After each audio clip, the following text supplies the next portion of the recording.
بسم الله الرحمن الرحيم. سلام الله عليكم ورحمته وبركاته. داود كسو دو برنامج كيني قهوة خميست. ما أنت واحد سوق قادرنا قصة آذ الله يا بدن وانا قصة دعضي أو حقيقة أو صيدة تاهي أينو شيئين. نيكي هيستي سالديك بوليسكا تلي هيستي أيا waxa uu yeedhay nin kamida baarayaashii ka shaqeynayay xaruntaasi booliska waxa uu dhibay file waxaan rabaa filekaas inaad baaris ku samayso filekii buu qaatay ninkii baaraha ahaa oo magaciisa la oran jiray caadi la oran jiray baarihii markuu kiiskii akhriyay filekii uu akhriyay wixii ku qornaa wuxuu arkay filekan inuu kiiskan aad u adag yahay cadaymana aanu lahayn waliba uu ku saabsan yahay lacag iyo figures iyo numbers inta badanna baarayaashu ma jecla markay sheekadu gasho lacag iyo nambaro oo inta badan waxay u baahan tahay in aad loogu fiirsado ma yar xiiseeyaan marka wuxuu arkay kiisku waa bilaa cadaymo baaris adag buu u baahaya kiiska buu qaatay intaan waxba bilaawin ayuu masaajidkii meesha ku dhex yeelay intuu galay ayuu salaatu duxa tukaday waqti subaxay ahaydoo laba ragcadood buu tukaday ilaahay buu baryay ilaahay kiiska ay fududay uu ka soo baxay wuxuu yiri kiiskan yaa loo soo xiray yaa lagu toonsay kiiskan inuu galay waxa la hal nin baa soo qabtay oo la leeyahay in waa ninka kiiskan galay ee faldambigan galay weeyaan wuxuu yiri hadaba ninkii muxuu haayay waa in la kulmaa kadib wuxuu u dhaqaaqay barta ku xidhnaa qolkii ku xidhnaa markuu u dhow yahay ayaa bartaasi wuxuu ku arkay kiyaro ciyaala oo 4 jir oo meesha maraya wala yaabay waxa keenay 4 jirka ah soo galay xaruntii booliska waa maxay kiyaraabo soo eegay waqtiguna qabow baa dhacaya saas uu tabta kiyara waaba qabow ka yari koorka xunaantu iska soo saaray ayuu ku yaraasaa u huwiyay markaas uu soo kaxay wuxuu arkay hooyadii iyo bartan oo kala taagan hooyadii buu geeyay hooyadii buu ku yiri maxaad inaka yar ugu sii deysay waqtigan waxa tiri wallahi dib baa haysataa waxa jira ninkaygii xaajigaygii ayaa oo inaka yar dhalay ayaa meesha ku xidhan oo raba inaan soo booqdo ninkan askarigana waa i diidan yahay askarigii buu ku yiri maxaad ugu diiday askarigii baa yiri already baaristiiba hadda lagu bilaawayo lama rabo in hadda cid loo fasaxo hadhowba familiga loo fasaxaya gabadhii buu ku yiri fileka waa kan filekii buu eegay wuxuu eegay xuquuqda sharciga u dhigay in la wada siiyay iyo in kale ay u qorantay meel si mise lama siinin xaajiyadii uu ninkaasi qabay muxuu haayay xidhan wuxuu ku yiri xaajigaaga xuquuqii oo dhan waa loo xaqiijiyay oo ay ka mid tahay inaad adigu soo booqato adigana waxa lagu siinayaa booqashada hadda marka aan ka soo baxo ee baarista aan sameeyo toos baad u galaysaa xuquuqihiisii kale oo dhanna waa loo dhamay gabadha waxa tiri wallahi maye gurigii baan kaymay waa cidla hooyadiina way xanuunsanaysaa ana ma tagi kare hadda la ogolaado aakhirkii wuxuu waan u ogolaaday gabadhii waxaan u galiyay ninkeedii oo meesha ku xidhnaa way kulmeen shardi baan ku xidhay waxaan ku yiri markaad la kulanto kama sheekaysan kartaan faldambiyeedkan lagu haysto ama kiiskan lagu haysto kama sheekaysan kartaan arrimihiina kale ka sheekaysta in yar xoogaa marka ay ku jireen baan soo galay buu yiri waxa marka aan soo galay oo de waqtigana iyagu ka dhacay waxa dhagayga ku soo dhacay ninkii oo xaaskiisa ku leh heblaayay waxa lacag ma haysa waxba ma haystee lacag ma haysataa ay leedahay 35 maan haystaayo waxaan ugu talagalay de baabur raacayga iyo baskii baan ugu talagalay iyo qadadii maanta kadibna uu ku leeyahay waa iska dhaaf waxba haysiina inta idinku iska isticmaala way soo baxeen buu yiri xaaskiisii kiyaraaba soo baxay way tageen buu yiri ninkii baan la fadhiistay fal dambi lagu haystay inuu kiis dambi uu galay magaciisa Zaki baa la yiraahdaa waxa ku Zaki oo dhageyso waxa lagu haystaa 1 milyan oo lacag ah inaad ka dhacday bangiga nooca iyo noocaas arinta maxaad ka leedahay arinta markaan u sheegan ku fal dambiyeedka inta lag baa lagu haystaa 1 milyan inaad dhacday oo yimbo bilaay buu yiri may buu yiri anigu shaqo ku mili lacagta maan qaadan shaqo ku mili waxaan ku dhageyso ee waran xaqiiqada dhacday iga sheekay maxaa dhacay ee sheeg Zaki baa u sheekay makaaninkii baaraha muxuu ku yiri anigu waxaan ahay buu yiri nin shaqaala oo ka shaqeeya shirkad ka baayac mushtarta ama ka shaqeysa lacagaha inta badan anigu waxaan u xilsaaranahay inaan bankiyada lacagta geeyo oo shirkadda intaan ka qaado bankiyada aan lacag soo dhigo waxa dhacay buu yiri maalintan faldambiyeedkan la igu qaban doono sida caadiga waxa weeyaan buu yiri maalin kasta markaan lacagta qaadayo nin khaliil la iraahdo oo shaqaala ayaa i raaca aniga khaliil oo labiskii shirkadda xidhan oo baabuurka sharikada wadana ayaa bankiga tagnaa sidaasan lacagta ku soo dhignaa cadayna waanu ka soo qaadanaa bankiga lacagta markaan soo dhigno maalintii dambigan laygu haysta uu dhici doono Khalil uu maqnaa fasax buu galay kadibna subaxii waxaa ila shaqeeyay nin kale ayaa la ii asaangareeyo ila shaqeynayay aniga ninka kala subax oo dhan intaan suraacnay ayaa lacagihii shirkadda intaan qaadno ayaanu bankiga soo dhignaa anagoo labiska shirkadda xidhan baabuurka shirkadda wadana laakiin se wixii maalintii ugu dambeysay fasax weega beritola kala galaya fasaxayga caadiga ahaa muxuu ahaa loogu talagalay weega ayaa waxa dhacay markay 2 saacadood ka harsatay fasaxaygii siiba baxayo ayaa ninkii maamulaha ay yimi aniga mushrifka ayaa supervisorka ayaa markaas wuxuu ugu dhigay Zakiyow halka milyan ee lacaga hadda ayaad qaadaysaa intaan waqti ka dhacin waxaanad ku soo shubaysaa bankigii baanad geynaysaa markaas waxaan ku yiri daacadii raacda ma hayo ninkii saaka ila shaqeynayna uu rawaxay ninkii Khaliil ee awal ila shaqeyn jiray fasax buu galay marka aniga kaligay ma geyn karo wuxuu ugu jawaabay lacagta adaa laga yaqaan inaad geyso wuu iska tagay buu yiri markuu iska tagay buu yiri ayaan fakiray waxaan go'aansaday inaan halkii aan lacagta intaan qaado guriga geyn lahaay oo dib igu dhici lahayd inaan inta lacagta iska qaado oon bankigii ku soo shubo kadibna fasaxayga iska galoon reerkayga uu tago waxaan kala go'aansaday labiskii officialka ma xiran karo in labiskayga caadiga ah ee aan iska lahaa intaan iska xidho baabuurkayga shakhsigaana aan ka haysto kadibna aan lacagta ku shubo halka ka sii socdaan gurigayga iska tago labiskii officialka baan iska saaray dharkayga caadiga ah aan lahaa baan iska xidhay baabuurkayga baan soo fuulay shandadiina waan soo qaaday waxaan isleeyahay markaa already lacagtii ku soo shubo lacagta markii hore bankiga gee baabuurkii marka sida aan u fuulay sida u istaaray ayaaba baabuurkii daaqadiisa loo qaraacay cidda qaraacsan maad garanaysaa ninkii Khaliil ila shaqeyn jiray ee maalin kasta qaadi jiray ee aan wada geyn jirnay bankiga ee la yiri fasax buu galay ayaaba maxay baabuurkayga qaraacaya waan ka furay war Khaliil maxaa kugu dhacay wuxuu waxay soo diray maamulihii wuxuu igu yiri ninkii Zaki waxaan u dirnay inuu bankiga lacag ku soo shubo waana kaliya cid raacad u baahan yahay adigu kaalayo raac oo muxuu ahay lacagta kula soo shubo markaas waxaan ugu jawaabaan ku yiri oo fasaxaagii maxaad sameynaysaa wadigii shalay fasaxa bilaawe markaas wuxuu ugu jawaabay maalinta waa la ii mag dhabaya maalin kale la igu bedelaya markan Khaliil marka uu tagay hina labiskii shirkadda uu xidhan yahay lacagta aan ku soo shubi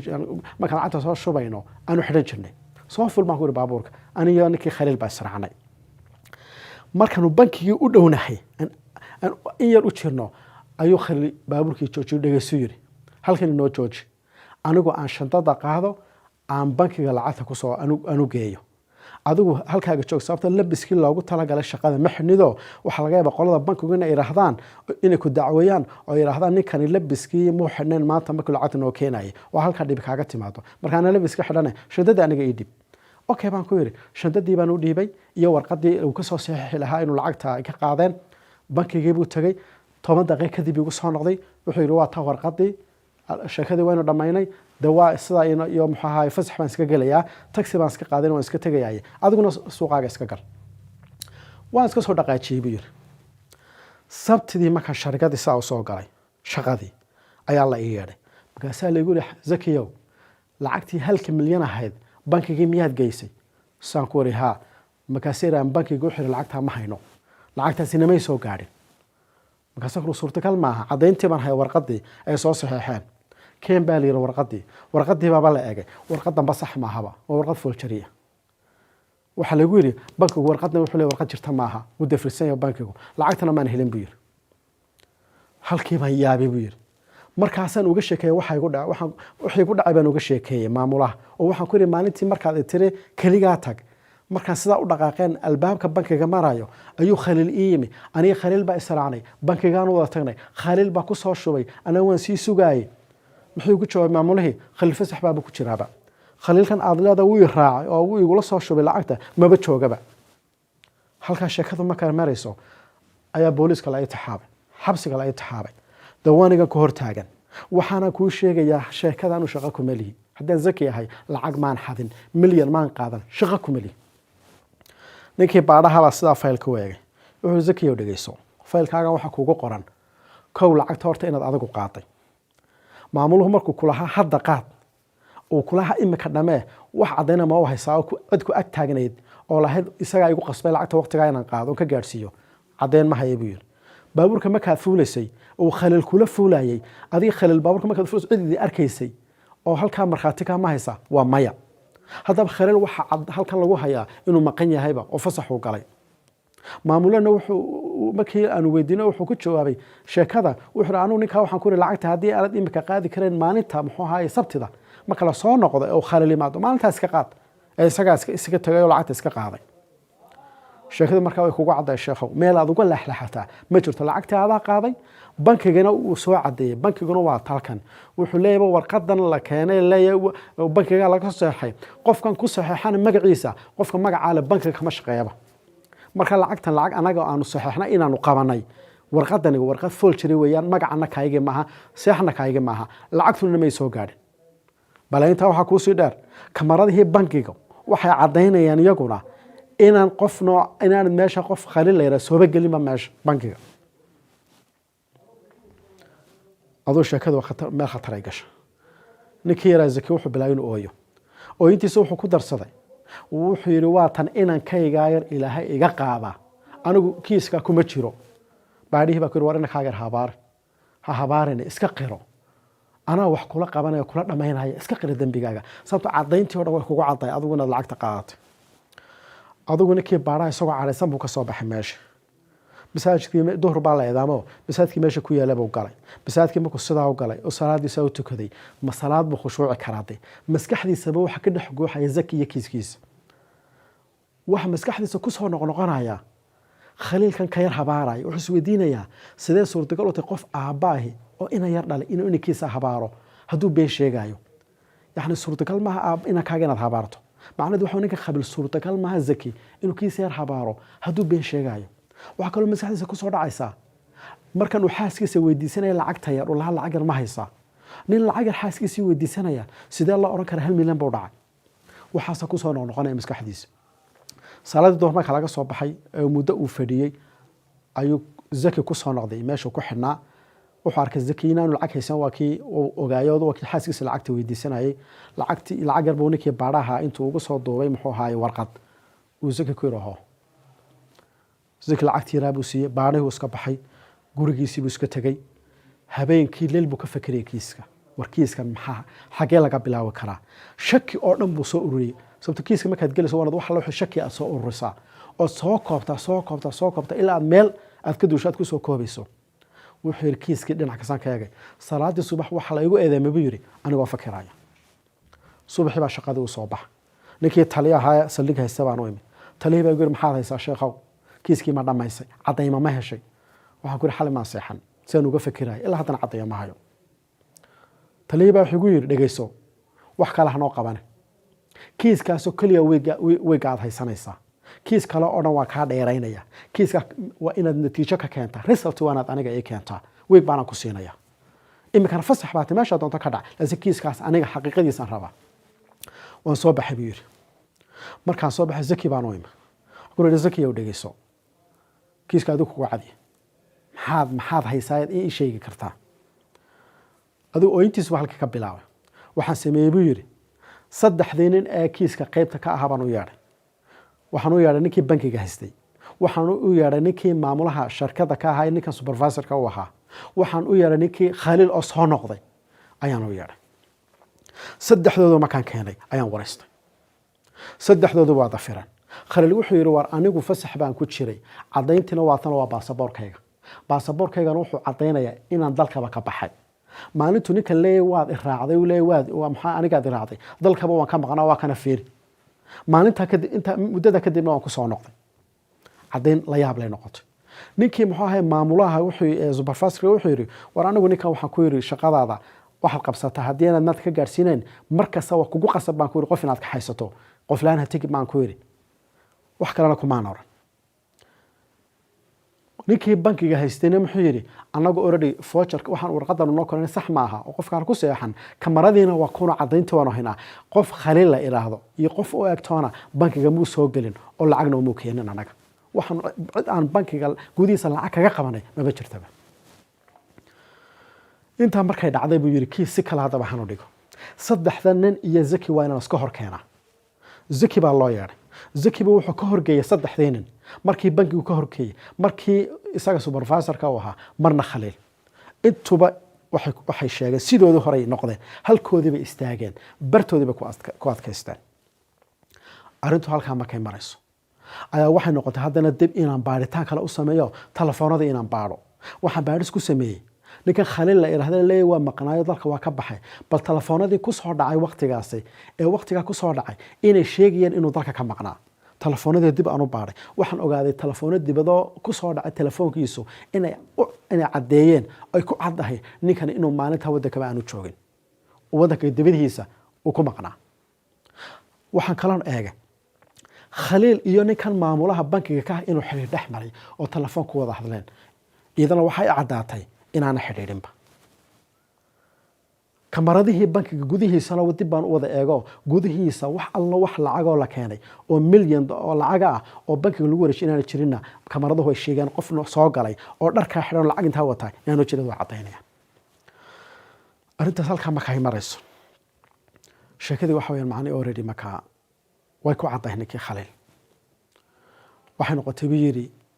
Allahumma salli ala Muhammad inaan halkaa markaa ay marayso ninkii Khaliil ninkii zaki la oran jiray aanu tago aan ku zaki waa kaas wax ka saaday kugu cadi sheekadaada kugu cadahay iska qiro. zaki hal arrinoo la yaab la soo kordhiyay, wuxuu yiri waxaan hayaa maalintii baabuurka markii aan fuulay aniga iyo Khaliil wuxuu koob u cabay sharaabka daasadii uu ku cabay baabuurkii kaga dhex tagay. arrintaasi way farax gelisay bir baadhi aad baan ugu farax. waxaan ku leeyahay baabuurkaaga daasadii ku dhex jirta in ii sheeg baabuurkiisii baan tagay, daasadii uu sharaabka ku cabay Khaliil sidoo isagu sheegay zaki ayaan soo qaatay. waxaan geeyay qaybta maxaa lagu baadho maxaa laabka ayaan geeyay si aan dheecaanka iyo taabashadii gacmihi aan u baadho. resultiga bay soo baxay. resultiga way iga naxiyay buu yiri, waa ka naxay buu yiri, oo wuxuu noqday resultigu qofka daasadan gacanta ku haya muxuu ahaayay dheecaankiisii uu maray Khaliilna maaha, zakina maaha, waa qof aan la garanay. marka zaki markaan ku soo noqdo waxaan ku yiri daasadii aad ii sheegtay inuu ninkan cabaayay markuu baabuurka ku dhex jiray, daasadii markaanu baanay laabka gelinay daasadan dheecaankeedii wixeedii may noqon oo may la mid noqon tii Khaliil iyo taadii toona. halkaana markaa cadeyn kale ayaa lagu waayay. halkaa markay marayso ninkii baadhaa wuxuu goostay inuu kiiskii maadaama cadeymo kale aan la helin kiiska ku cadeeyay ninka zaki oo kaliya, zaki inuu xabsiga u gudbiyo weyn, kiiskiisana xeraleynta loo gudbiyo. marka subaxa beritool kale inuu gudbiyo rabaa, habeenkii waqtigii ayuu shaqadiisii soo noqday. wuxuu albaabka ugu yimid xabsiga markaa saldhiga xaaskii zaki oo meesha fadhida.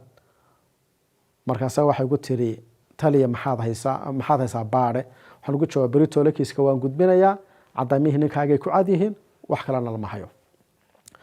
waxay ugu tiri waxaan kaa codsanayaa 2 cisho kaliya ugu dar baadhista beriha gudbine, 2 cisho kale ku darso kiiska yara baadh, taasaan kaa codsanaya, taasaan mudana kaa codsanaya. aduu markay ugu celcelisay bir waan ka aqbalay. waayahay baan ku yiri. waxba markiiba ii timi fikrad kale. zaki baan u tagay. zaki baa waxaan ku yiri waa ninka xidhnaayo kiiska loo haystay, waxaanu samaynaynaa kiiskii baynu matalaynaa si alla sida u dhacay baad matalaysa. waan soo kaxeeyay buu yiri. markaan soo kaxeeyay buu yiri waxaan geeyay buu yiri bank sharkadii baan geeyay. waxaan geeyay bartu baabuurkiisa isagoo fuushan uu ugu yimi Khaliil ayaan istaagnay buu yiri. bartii markaan istaagnay uu yiri bartaan uu Khaliil iga fuulay ayaa waxaan eray kamarada inay jiraan qabanaya baabuurka qabanaya, wax kamarada qabanaya waan ka dhaqaaqay buu yiri. waxaan ku waxaad igeysaa bankigii marka aan tagay ayaa wax ku waxaad joojisaa bartu Khaliil kaaga degay oo ku yiri lacagtan soo dhigaya ii sheeg. bartii baan istaagnay. bartii markaan istaagnayba waxaan u tagay ninkii bankiga haystay. waxaan ku yiri niyo dhageyso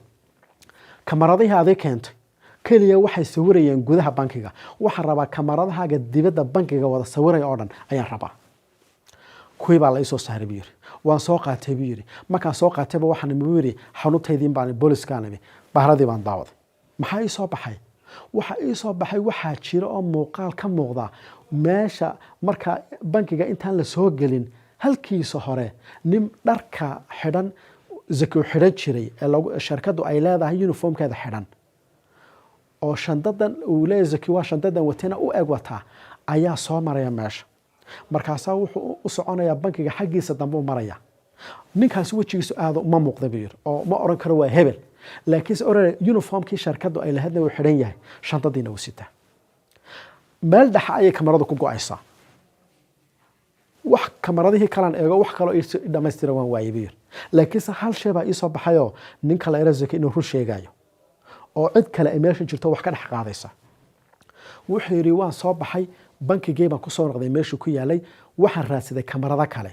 agagaarka meelaha u dhawaa dhaman kamarada ka raadsaday markii dambe guri baan ka helay guri baan arkay inuu kamarad leeyahay ninkii lahaa baan ku qaraacay waxaan ku leeyahay kamarad baan u baahanahay oo kamarad baad leedahay kamaradaas sawirada ku jiraan u baahanahay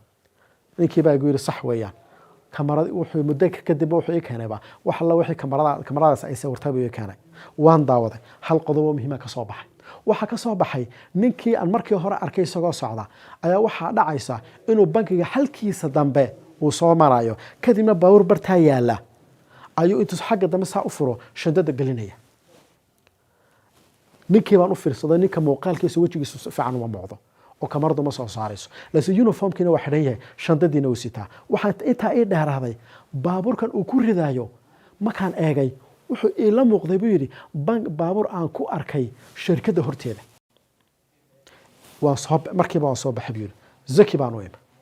zaki baan u dhageyso baabur noocaasa yaa shirkadiina ka wata wuxuu gori bankiga baaburka noocaasa waxa shirkadda ka wata ninkan mushrifka aniga ee kiiska igu eedeynaya ayaa ka wata laakiin baabur kalena uu leeyahay uu ka haysto laakiin macal asaf lambarka baaburka lama arkayo muuqaalkii uma la arkaya arinta markaan arkay buu yiri waxaan yaqiinsaday kiiskan zaki inuu runtii aan la dulmaayo waxaan markaa dhacday buu yiri waxay noqotay raggan ma xidhi karo buu yiri oo ninkan maamulaha ah iyo khaliiltan ma soo xidhi karo kiis cad kuma hayaatay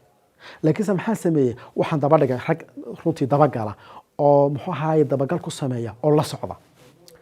ninkiisa gurigiisa ciidan baan dhigay daba gala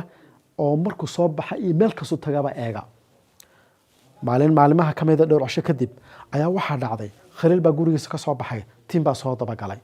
kii maamulahana guriga ugu soo baxayo nin kala soo tiim kala soo daba galay sida u socdan khaliil iyo kii maamulihii waxa iskugu imaadeen coffee shop iskugu imaadeen markiiba waa la igu soo dhuftay waxa la igu yiri khaliil iyo kii maamulaha ayaa waxay ku kulmeen coffee shopka noocaasa halkaasay joogaan waxa ku waan idin imanaya ciidankii baan u tagay waxaan u tagay ninkii khaliil ee ku eedsna kiiska iyo ninkii kale Allahumma salli ala Muhammad maamulaha oo wada fadhiya anoo sida u eegayo labadiiba arkaya ayaa waxa jira guriga khaliil team kale kaga imi oo iyaguna aan guriga ka tagina teamkii guriga khaliil aan kaga imi ayaa igu soo dhuftay waxay yiraahdeen khaliil imku guriga ka baxay waanu daba soconaa una hor socdaa markaas waxaan ugu jawaabay war khaliil anigaba imka arkaya soo kan hor fadhiya ee coffee shop ka fadhiya maybalir annaga ayaa imka daba socona gurigi imku ka soo baaburku soo fuulay waana la soconaa agtiisa u marayna wayaab waniga muxuu yahay baan ninkii wabi hor fadhiya wax ninkaan leeyahay annaga hadda arkayna waxaan arkayna dhageysta baan ku yiri waan idin imanaya isuga waan soo dhaqaajiyay buu yiri team baan kaga imi qoladana waxaan ku yiri halka joogtaan meeshiiba ay tilmaameen bartii tilmaam makaanimi ayaa waxa ku soo beegmay ninkii khaliil iyagu ay daba socdeen oo soo galay meel maxay batrola sama ku soo galay ayaa ana soo istaagay baaburkii baan ka soo degay markaan ka soo degay ayaa waxaan iska dhigay nin supermarket ka galaya sida intaan supermarket u eegay ayaan ka soo noqday si aan wajiga khaliil u arko wajigii khaliil sama kaan ugu dhuftay ayaan ku soo socday buu waan ku soo socano indhihiisa eegaya kadibna waxaan ku yiri shan lacag ahnaysaba ku yiri lacagta ma hadii sarifi aniga dantida aniga waxaan rabaa buu wajigiisa inaan eego wajigiisa ma kaan u eegay bartayra wajiga waxa ku taala in yaro dakhar baa ku yaala aanu lahayn khaliilka saxday aanu lahayn khaliilkii anigu aan xarunta booliska aan ku wareystay dakhar yaro aanu lahayn ayuu ninka leeyahay laakiin waa khaliil bartan taagan markiiba waxa igu soo dhacay war ninkan khaduu khaliil yahay ila oo ku garan lahaa waadigii wareystay booliska ku wareystay ku garan lahaaye uu kaanaxi lahaaye kol hadaanu kaanaxin oonu boodboodin khaliil ma huwa mataankiisii intan sida ugu soo badama qabtay tug baa tahay baan ku yiri khaliil walaalkii mataanaata sidaa markaan u qabtay ayaan qoladii kalena telefoon markiiba ku dhuftaan ku yiri khaliil iyo ninka maamulaha wada fadhiya hal mar wada qabta hal mar baa labadii kalena la qabta saddexdii baan soo qabtay xaruntii baan keenay saddexdiiba xaruntii markaan keenay ayaan waraysigii bilaabay xaqaa'iqdii inaan hordhigo saddexdiiba xaqiiqdii koowaad baan hordhigay dhageysta baan iri kow waxaan iri kiiskan aad matasheen baan idiin sheegaya siduu u dhacay waxa weeyaan waxaad ku heshiiseen number 1 lacagta milyanka inaad dhacdaan sidaad u dhacaysaan waxaad u dhacaysaan khaliil iyo ninkan zaki waa saaxiib lacagtayga wada qaada marka waxaad tiraadeen khaliil ha ka maqanado maalinta meesha idinka diray khaliifo wadanka waad ka saarteen khaliil mataankiisa oonu zaki aqoonna meeshaad soo geliseen si markaa hadhow haddii la baadho khaliil loo waayo oo la iraado khaliil already waa ka maqan yahay muxuu dalkaba waa ka maqan yahay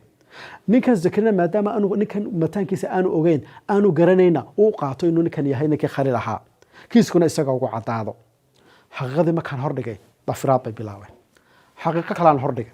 waxaan ku yiri kamarooyinka aan soo helay waxay tilmaamayaan ninkan khaliil mataankiisa oo waliba markaa jidhkiisii iyo muuqaalkiisii wejiga marka laga reebo wata ayaan soo saaray biyir taasna waa xaqiiqo labaad tii markaan tusana way sir adkeeyeen haddana waxaan soo saaray baabuurkii maamuluhu watay ayaan ku yiri baabuurka noocaas adigaa leh waliba wuxuu leeyahay xariijinta noocaasa kana waa leeyahay tii markay timina iyadana way isa sii yara adkeeyeen intaa markay isku adkeeyeen